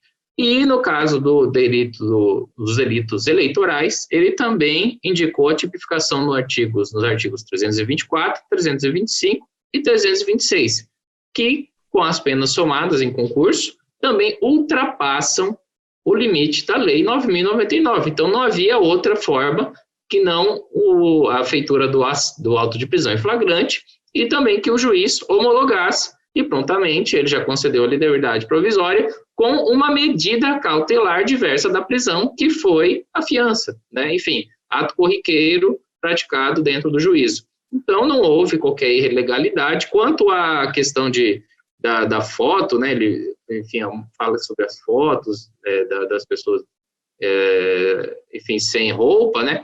Na verdade, aquilo lá é a foto da identificação criminal, né? Para verificar se tem alguma tatuagem, alguma marca, alguma coisa nesse sentido. Enfim, e sobre o fato em si, isso tudo será apurado dentro do inquérito policial, está sendo apurado dentro do inquérito policial para verificar a participação de todos, né? Enfim, o fato que aconteceu é que verificaram jornais com conteúdo difamatório, injurioso ou calunioso que estavam sendo distribuídos por aquelas pessoas. Então, esse foi o motivo da prisão em flagrante. Desse modo, assim, o Ministério Público Eleitoral opina pela denegação da ordem. Passo, então, a palavra ao doutor relator. Obrigado, senhor presidente. Antes, quero cumprimentar o combativo advogado, o doutor Diogo. A bem da verdade é que os pacientes, eles foram presos em flagrante delito no dia 15 de outubro de 2020, pela Polícia Militar, no município de Sapezal, por estar em um veículo, distribuindo material supostamente ofensivo à honra de Valcir Casagrande, então candidato a prefeito de Sapezal nas eleições deste ano. Extrai-se essa parte aqui importante. Nós estamos na fase ainda de inquérito policial, e isso precisa ficar registrado, porque a questão de dolo, pelo menos o que foi trazido agora na tribuna, são elementos subjetivos que serão, a seu tempo e modo, analisados na instância de origem. Aqui nós estamos em sede de habeas corpus, e esse habeas corpus visa única e exclusivamente a anulação do auto de prisão em flagrante por entender que as razões do impetrante, por entender que crime de menor potencial ofensivo é regido pela Lei 9.099, e a Lei 9.099, como todos sabem, veda a prisão em flagrante. Então, a insurgência do impetrante reside exclusivamente sobre a homologação do auto de prisão em flagrante da autoridade coatora, no caso, o magistrado da 42ª Zona Eleitoral de Mato Grosso. Pois bem, aqui eu continuo. O auto de prisão, o auto de apreensão lavrado pela autoridade policial aponta que o material tido por ofensivo consiste em 25 exemplares de um jornal de nome MT News, com matérias jornalísticas intituladas "O pior prefeito da história de Sapezal" e ainda "Valcir traiu César Maggi e perdeu sua confiança", fecha aspas. Não bastasse essas provas, já que confirmam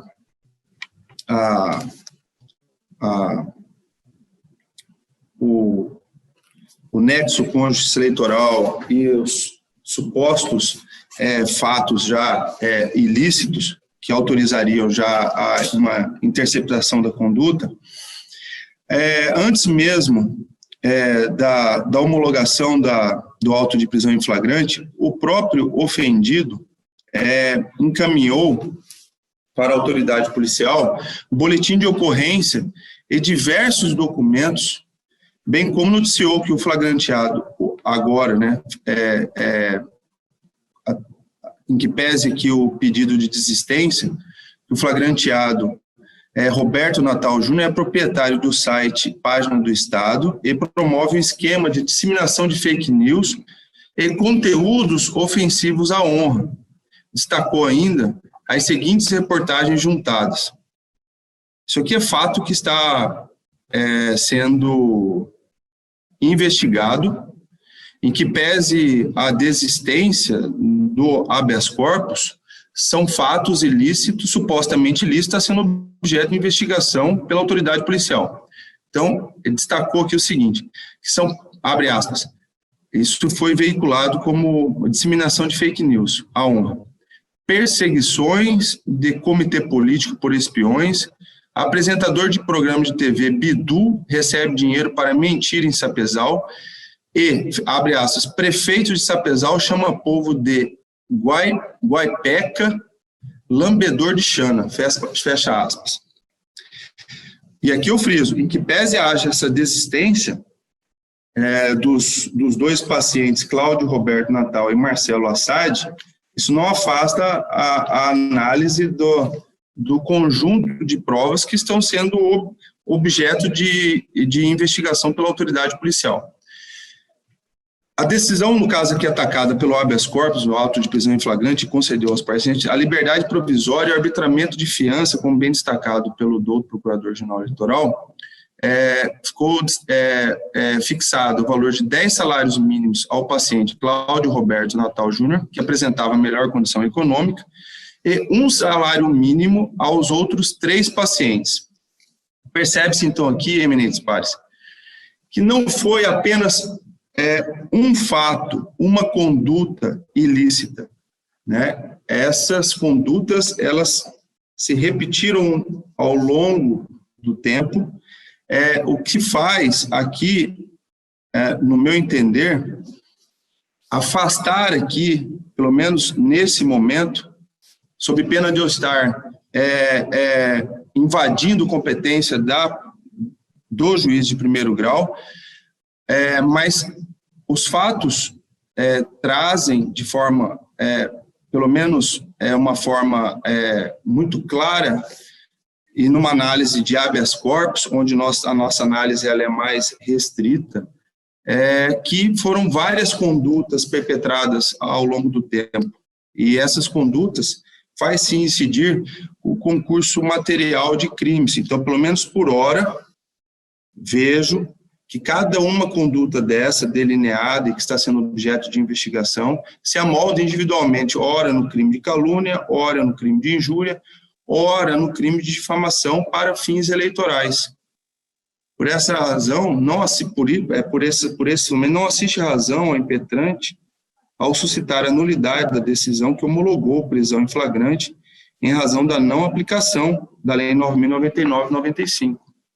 E aqui eu trago a tese número 10, edição 96, jurisprudência e tese publicada pela STJ, que afasta da competência do juizado especial criminal, ou seja, não incidindo as regras da Lei 9.099/95. Então, eminentes pares, senhor presidente, registro por último aqui também, que o impetrante não trouxe argumentos sobre a desnecessidade da medida cautelar de fiança para a concessão da liberdade provisória, a exemplo das condições pessoais dos pacientes, seus antecedentes, o regular comparecimento a todos do processo, entre outros, ou ainda o questionamento sobre o valor arbitrado. Faltou exclusivamente os fundamentos do habeas corpus na questão da ilegalidade da homologação do flagrante, porque incide a Lei 9.099. Penso eu que não é o momento correto para nós estarmos valorando, porque essa matéria ficará a distrito da autoridade judiciária de primeiro grau. Com essas considerações, senhor presidente, entendendo que não é caso da aplicação da Lei 9.099, eu estou mantendo integralmente a decisão atacada, conheço do habeas corpus, estou mantendo a decisão no mérito, estou denegando a ordem e mantendo incólume a decisão atacada. É como voto, senhor presidente. Senhor Fábio Henrique. Senhor presidente, por uma questão de ordem, por favor. Qual seria a questão de ordem, doutor? Só a título de esclarecimento, excelências, o jornal apreendido pela autoridade policial não pertence a nenhum dos pacientes, muito menos ao jornalista Cláudio Roberto Natal. Então, só Obrigado. Quero deixar isso muito bem esclarecido, excelência. Ok, está feito o esclarecimento. Doutor Fábio Henrique. Eu acompanho o relator, senhor presidente. Bruno de Oliveira. O relator, senhor presidente. O Jackson Coutinho. Com o relator, senhor presidente. Gilberto Bussic. Também com o relator. Senador Sebastião Barbosa. Acompanho o relator, senhor presidente. Também vou acompanhar o relator. Só acrescento que, nesse caso, realmente me parece um pouco prematuro essa discussão acerca da tipificação do eventual ilícito penal. Isso nós sabemos que quem tem essa função é o Ministério Público. E em momento oportuno, após o encerramento do inquérito policial, é que se fará a opinio delicti e, eventualmente, poderá fazer a denúncia, se entender necessário. Se entender que não se caracteriza crime grave e se trata de menor potencial ofensivo, ele certamente vai propor as medidas previstas na lei dos juizados especiais. Então, hoje, nessa discussão, no âmbito do habeas corpus, que não admite dilação probatória, habeas corpus é matéria unicamente de alegação e de direito, provado ou não provado, eu acho, nesse momento, prematuro essa discussão a essa intensidade, de forma que eu também acompanho o eminente relator. O resultado, então, o tribunal, à unanimidade, denegou a ordem nos termos do voto do doutor relator, em consonância com o parecer ministerial. Muito obrigado, doutor Diogo, pela participação. Gilberto Bussic, 2.2 da sua relatoria, é o PJE 0600531, recurso eleitoral, representação, propaganda política eleitoral, Adesivo, eleições 2020, 40ª Zona Eleitoral T Sorriso. Recorrente Ederson Dalmolin, coligação Amor e Atitude por Sorriso.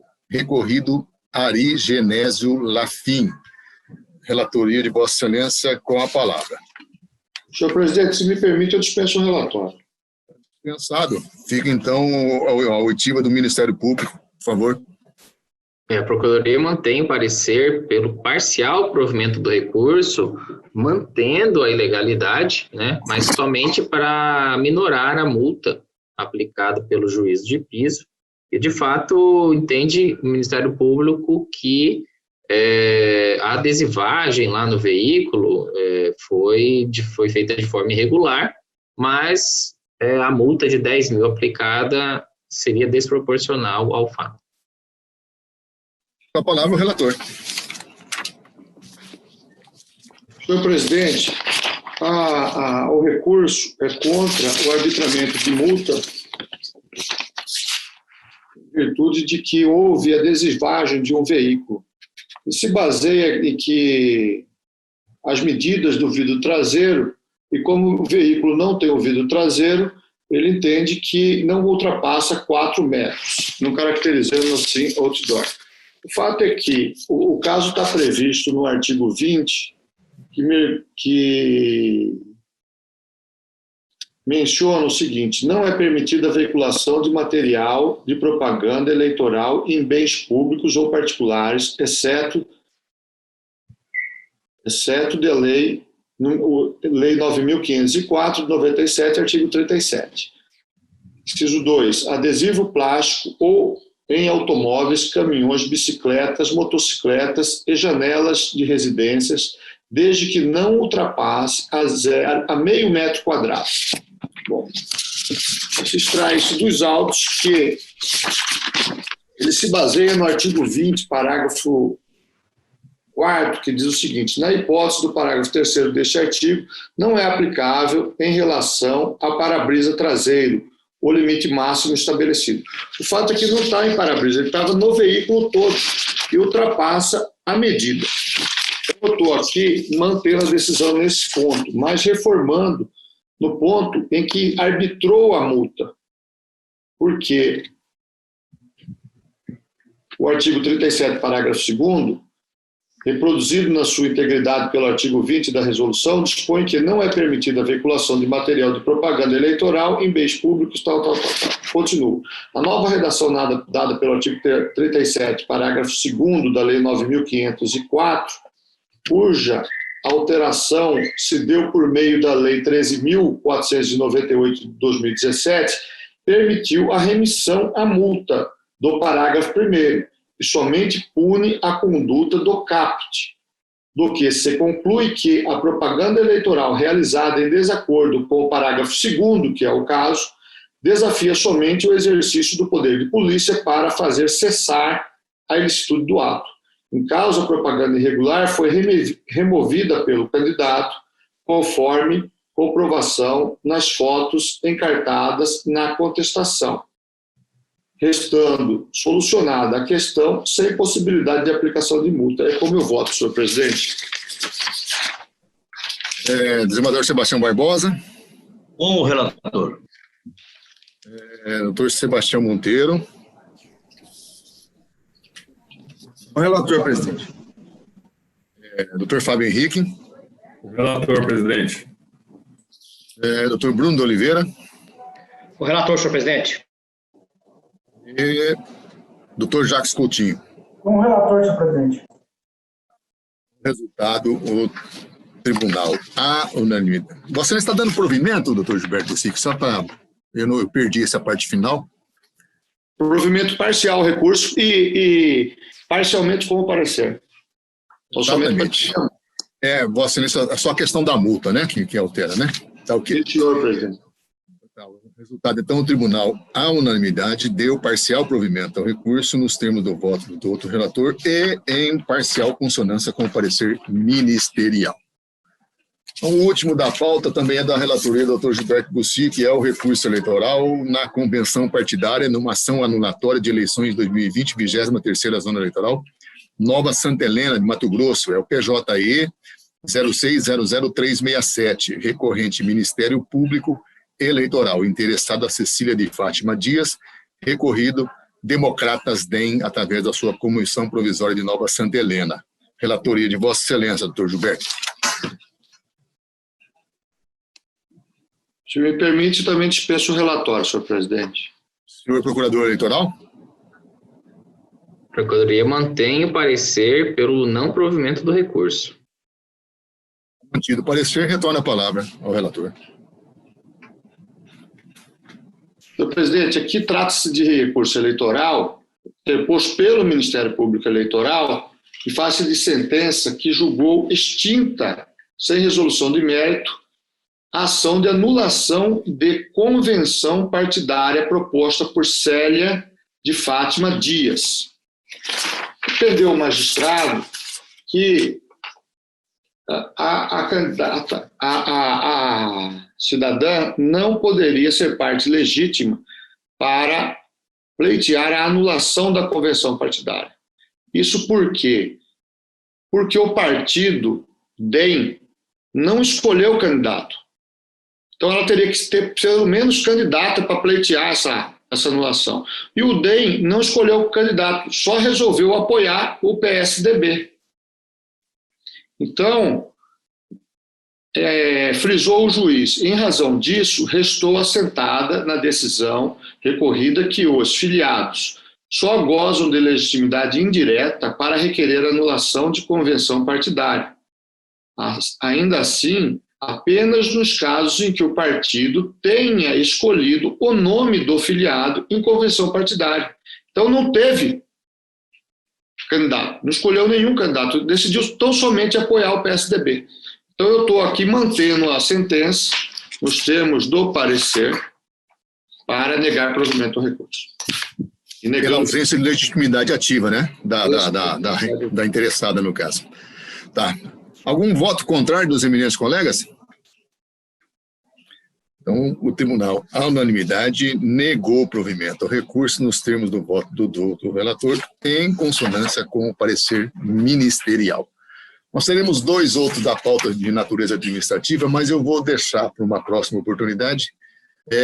Um que institui o Estatuto da Auditoria Interna do Tribunal Regional Eleitoral de Mato Grosso, e o outro que também institui o Código de Ética da Unidade de Auditoria Interna do Tribunal.